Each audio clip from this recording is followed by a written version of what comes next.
কাটোয়া মহকুমা শাসকের কার্যালয়ের সামনে কমিশনের শুনানি শেষে পুলিশ দুটি বয়স্ক ও অসুস্থ মহিলাকে মানবিক দৃষ্টান্ত দেখিয়ে নিরাপদে বাড়ি পৌঁছে দিয়েছে। কাটোয়া শহরের ১৩৬ ও ৯১ নম্বর বুথের বাসিন্দা কল্যাণী দে এবং মানুয়ারা বিবিকে কমিশনের শুনানিতে হাজির হতে বলা হয়েছিল।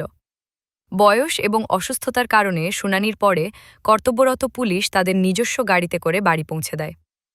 পুলিশ সূত্রে জানা গেছে, কল্যাণী দেকে স্বামীর নাম সংক্রান্ত তথ্যে অসঙ্গতি থাকায় শুনানিতে ডাকা হয়েছিল।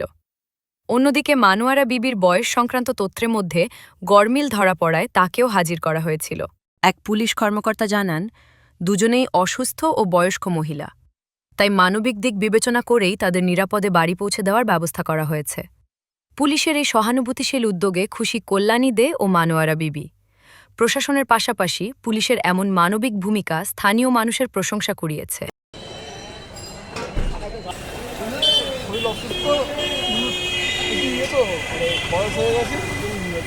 বাড়ি পৌঁছে দিচ্ছেন? আচ্ছা আচ্ছা,